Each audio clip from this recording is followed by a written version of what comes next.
নমস্কার বন্ধুরা, আশা করি সবাই ভালো আছেন। তো বন্ধুরা, এখন আমি সোহমের সেরা 10টা ছবি নিয়ে কথা বলবো।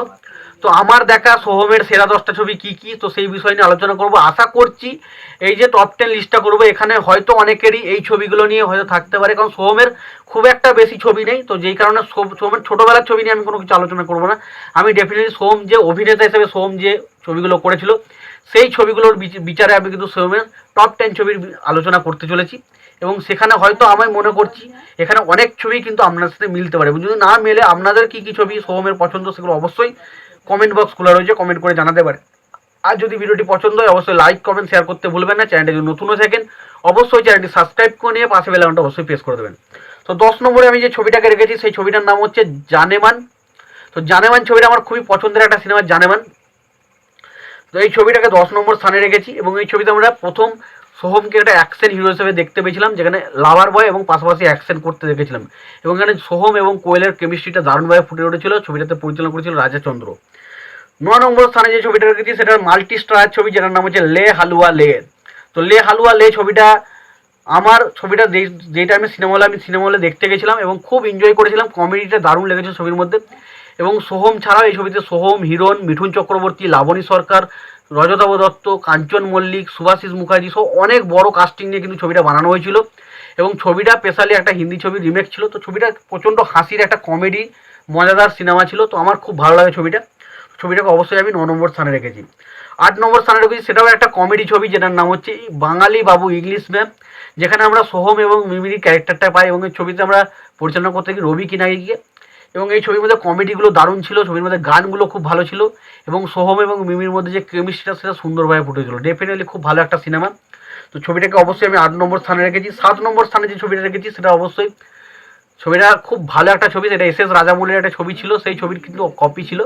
তো ছবিতে সোহমের পারফরমেন্স কিন্তু খুব ভালো ছিল। ছবিটার নাম হচ্ছে ফান্দে পড়িয়া বগা কান্দেরে, যে ছবিতে আমরা সোহমের পাশাপাশি শ্রাবন্তীকে একসঙ্গে অভিনয় করতে দেখি। সোহম এবং শ্রাবন্তীর মানে দুর্ধর্ষ ছবির মধ্যে অভিনয় করে, এবং সোহম শ্রাবন্তী জুটিটাকে আমার দারুণ লাগে। ছবির মধ্যে গানগুলো খুব পপুলার হয়, এবং গানটা এবং সোহমের অভিনয় নিয়ে একটা আলাদা করে কথা বলতে হবে। এবং সোহমের এই ছবিতে অসাধারণ পারফরমেন্স দিয়েছিল সোহম। এবং ফান্দে পড়িয়া বাবা কান্দারে ছবিটা একটা কমেডি জনরার ছবি ছিল, ছবিটা বক্স অফিস দারুণ কাজ করে। এবং এই ছবিটা আমার অবশ্যই 7 নম্বর স্থানে রয়েছে। 6 নম্বর স্থানে যে ছবিটা রয়েছে সেটা বলা যায় যে সোহমের ফার্স্ট ছবি নয়, তবে অনেকে এই ছবিটাকে সোহমের ফার্স্ট ছবি বলে ধারণা করে। ছবিটার নাম হচ্ছে বাজিমাত, কারণ এই ছবিটাই প্রথম সোহমের এমন একটা ছবি ছিল যে ছবিটা বক্স অফিসে হিট হয়েছিল।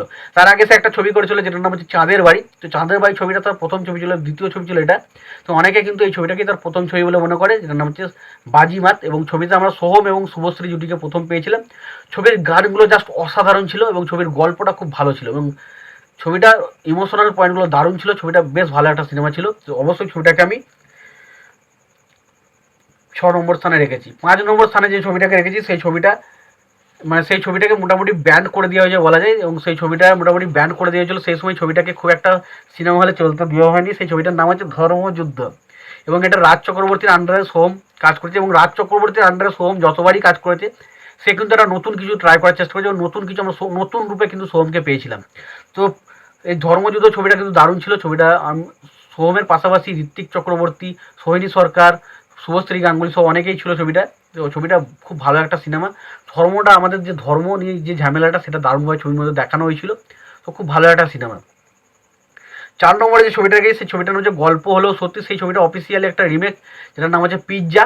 তো সেই ছবিটা রিমেক। তো এই ছবিটা একটা স্পেশাল একটা বাড়ির মধ্যে ছবিটার ঘটনাটা তৈরি করা আছে, এবং সেখানে সোহম যেভাবে ভয় খায় এবং আমরা যেভাবে ভয়ের জিনিসটা বুঝতে পারি, তো দারুণ লাগে। ছবির গানগুলো খুব ভালো ছিল। তো ডেফিনেটলি একটা হরর জনরার ছবি কিন্তু সোহম ট্রাই করেছিল, খুব ভালো একটা সিনেমা। সেটা অবশ্যই আমার কাছে 4 নম্বর স্থানে রয়েছে। 3 নম্বর স্থানে যে ছবিটা রয়েছে সেটার নাম হচ্ছে বোঝে না সে বোঝে না, যেটা আমার মনে হয় অনেকের নাম্বার 1 লিস্টে থাকবে সোহমের অনেকের ক্ষেত্রে, কিন্তু আমার কাছে ছবিটা 3 নম্বরে রয়েছে। ছবিটা রাজ চক্রবর্তী পরিচালনা করেছিল, এবং এই ছবিটা জাস্ট, এই ছবির পারফরমেন্স আমাদের সারা জীবন আমাদের জীবনে বা মনে থেকে যাবে, এরকম একটা পারফরমেন্স কিন্তু ছবির মধ্যে দিয়েছিল। ছবিতে সোহম, আবির, পায়েল, মিমি প্রত্যেকের কাজ দারুণ ছিল, এবং এই ছবিটা আমার কাছে খুব পছন্দের একটা সিনেমা। অবশ্যই এই ছবিটা 3 নম্বর স্থানে রয়েছে। 2 নম্বর স্থানে যে ছবিটা রয়েছে সেটা মনে হয় সেই সময় যে ছবিটা রিলিজ করেছিল প্রত্যেকটা ইয়ং ছেলেমেয়ের প্রায় বুকের প্রাণ বলা যেতে পারে এই ছবিটা হয়ে উঠেছিল। সেটার নাম হচ্ছে প্রেম আমার। তো প্রেম আমারের প্রত্যেকটা ডায়লগ, প্রত্যেকটা গান, প্রত্যেকটা জিনিস মানে সেই সময়ের যে ইয়ং ছেলেমেয়েরা ছিল প্রত্যেককে প্রায় ধাক্কা দিয়েছিল এমন একটা ছবি। তো এই ছবিটা ডেফিনেটলি দারুণ একটা সিনেমা, তো অবশ্যই এই ছবিটাকে 2 নম্বরে রেখেছি।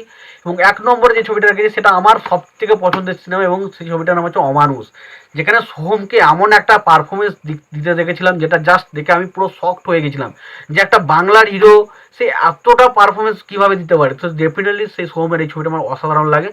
তো অবশ্যই অমানুষ ছবিটা 5 নম্বরে রয়েছে। তো তোমাদের এই বিষয়ে কি মতামত? অনস্যের 1 নম্বরে রয়েছে। তো এই ছিল আমার সোহমের টপ 10 লিস্ট। তো এই বিষয়ে তোমাদের কি মতামত তোমরা জানিও তোমাদের।